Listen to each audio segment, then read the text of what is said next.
know, what do you guys think? Should I film with Gus in my lap the whole time? You think he'll stay? Probably not.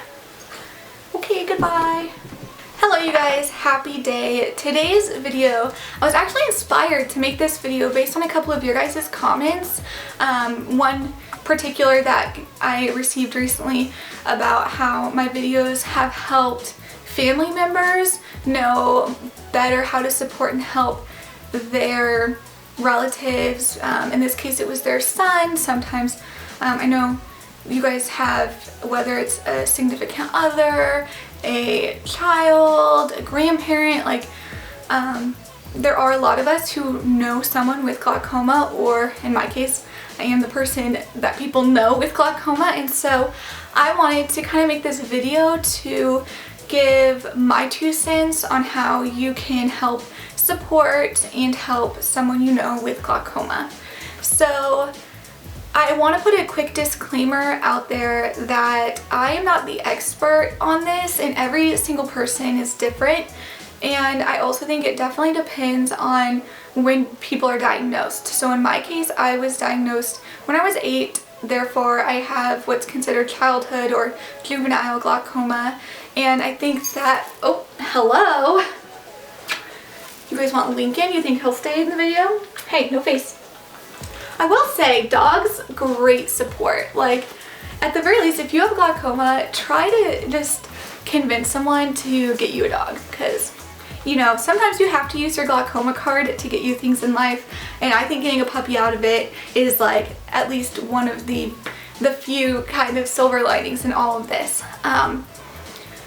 Anyway, back on track. So, disclaimer, everyone's different. I think that someone who's diagnosed later in life, because glaucoma is commonly found in older adults, will have a very different perspective than someone who was diagnosed at a very young age.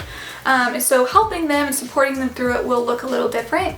But here's just my 2 cents, and some of these things may help you support the person you know with glaucoma, other things won't. Okay, so my first tip would be to sort of feel out or allow the person who has glaucoma to set their own boundaries along the way. Meaning, for me, after I get out of an eye appointment, I feel pretty overwhelmed when all my relatives and friends are asking how it went, because if it went well, of course I'm happy to be like, oh yeah, same as usual, everything's good, pressures are good, vision's stable, like that's easy enough for me to share. But if it didn't go well, that can be kind of overwhelming for me to have to then answer and tell people, you know, well, I have to have surgery and my vision's decreasing, because that's a really overwhelming thing to hear in the doctor's office, and it takes me a minute to process it, and it's hard for me to talk about. And so getting out of those appointments, I don't always want to like answer 20 questions. So I would say there's 2 ways that you can help support someone in that situation. One is if you're maybe the primary guardian, you're the person, like my mom usually, not always, but usually is the one who takes me to my appointments because I can't drive, so pretty much always have someone who's taking me. And I want to say too, I know some people with glaucoma do drive, and again, that's a completely different situation in a way, because that's just a different way to support them, especially if, you know, someone's driven their whole life and then they get diagnosed with glaucoma, they probably will keep driving until if their vision decreases to a point where they can't. Whereas I was diagnosed so young that although when I turned 16, I think my vision was good enough to be able to drive, but now since then it's decreased even more, and now I don't think I could. But I never learned, I never did drive, and so I always have kind of a chauffeur. But my whole point in saying that is, if you're the person who goes, you know how the appointment went, you know, my mom will then be the one to kind of tell my siblings, tell my grandparents, like how the appointment went, which I think can be kind of helpful, because then if I don't want to talk about it, or if it's hard for me to talk about it, I don't have to. I'd also say try not to ask a million questions to that person if you're not someone who knows how it went, you weren't there. I understand, like, you're just curious, you care, but just feel it out. If they're feeling like a little closed off, don't press it.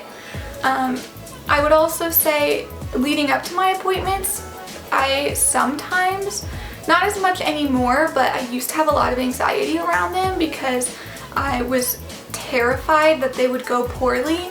And funny enough, when I was at such high anxiety and that's when my appointments typically went well. And then I feel like now they've gone a little bit more unpredictable, but I've learned over time to not stress out about it.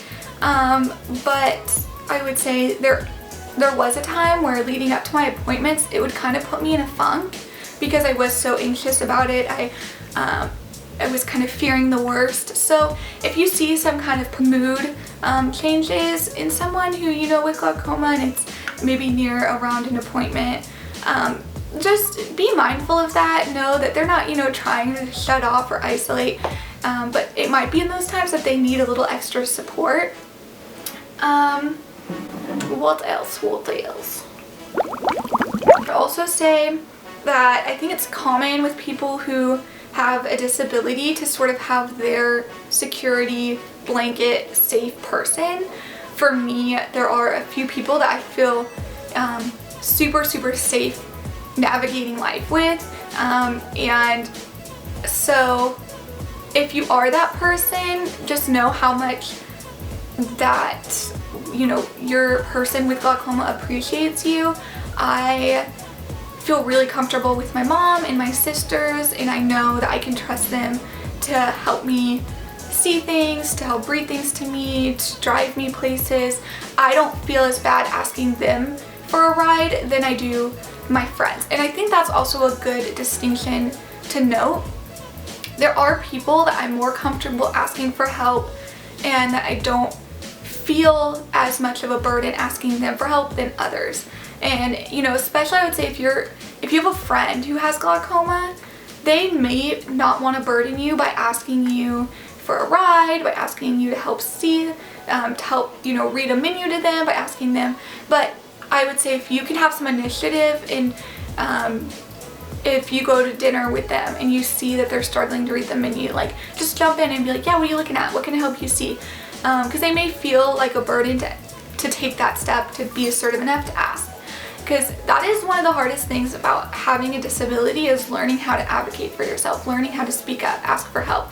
Sometimes we do it really well and sometimes we cannot do it at all. So I would say knowing when to step in. If you see someone struggling, if you just see a need, fill a need, I think that is a really good way to go about it. And I think that it's important to keep in mind that with glaucoma, there are good days and bad days. And so not only physically do we have better vision days and worse vision days, also emotionally. And that's more of what I want to touch on, because there are days where I feel very confident in my abilities to be an independent adult, to feel like the future is bright for me. I'm going to be a successful career woman. I'm going to have a family. I'm going to be thriving, living my best life, doing all the things I want to do despite having a disability.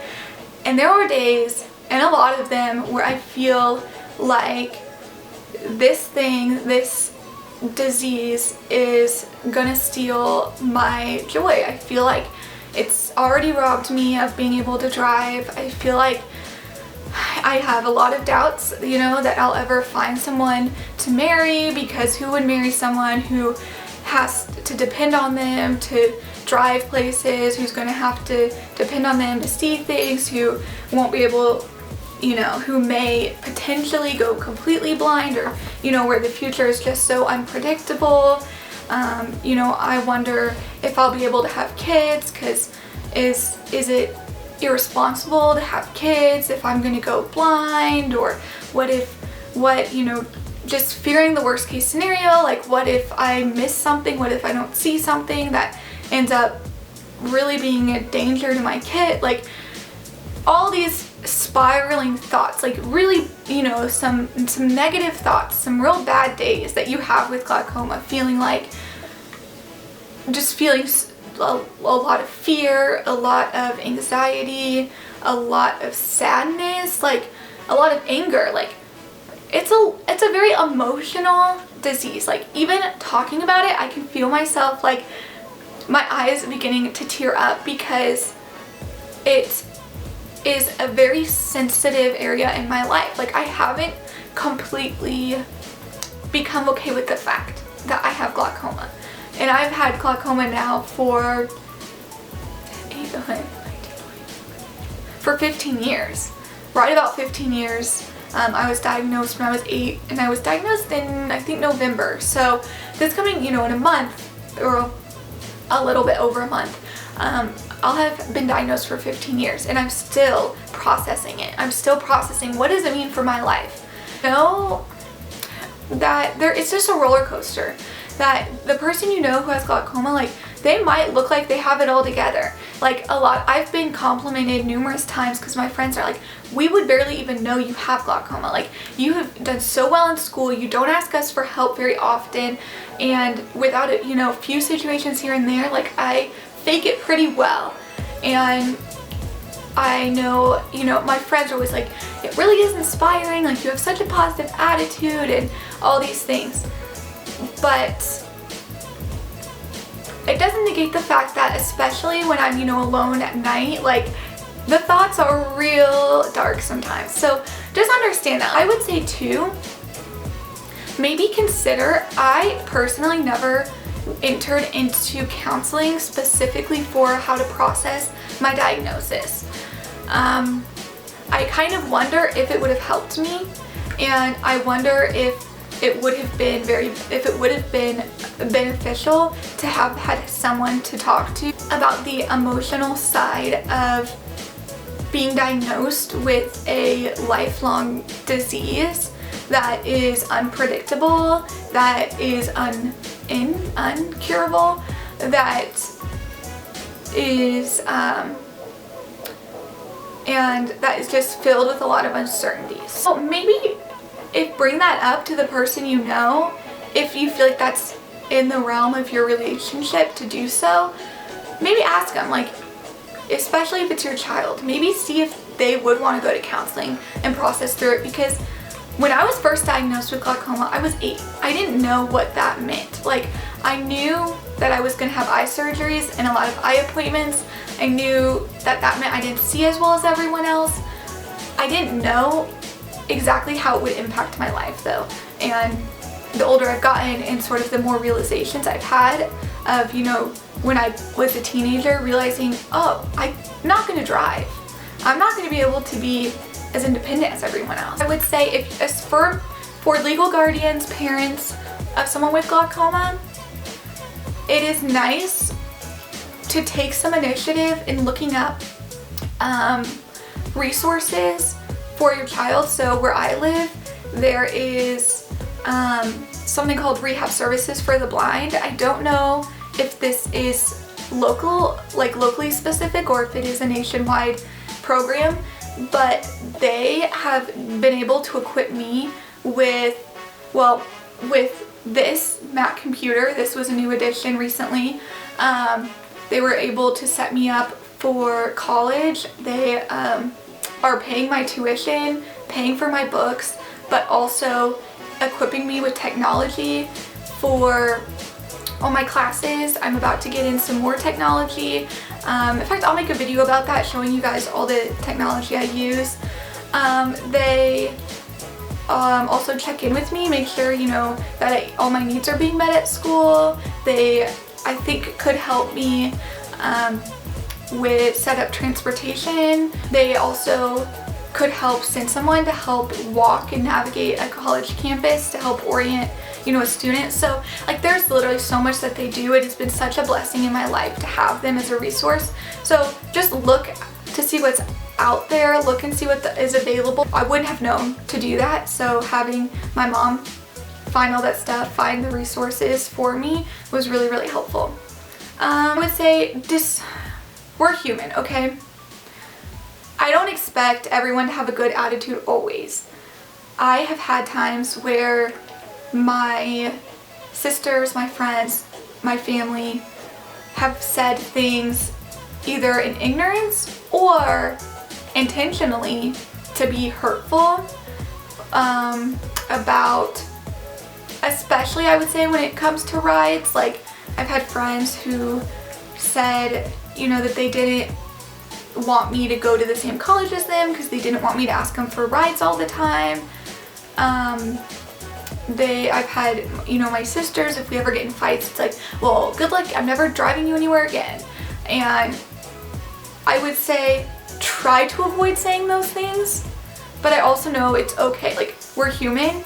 I know there's going to be times, you know, there are times where I've asked for help to see something, or had tried to ask for someone to help explain something to me, show me how to do something, and their patience has been pretty low with me, and that's okay, but just trying your best to keep those instances in check of not getting too frustrated, because look, like, I'm frustrated too. I couldn't really explain to you my limits of what I can and can't do, because I don't know that. Like, I'm still figuring out when I need to ask for help, and maybe when I'm asking for help too much.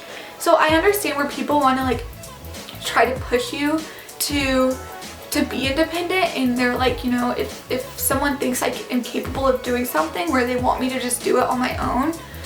But just be mindful of your attitude, of what you say, because like I mentioned, on my very bad days, those things I remember, you know, and it's hard not to feel like a burden. I'm really hoping this video is helping kind of at least give at least one perspective of someone with glaucoma and what I find helpful. So leave a comment, start some conversation, and I will see you guys in my next video.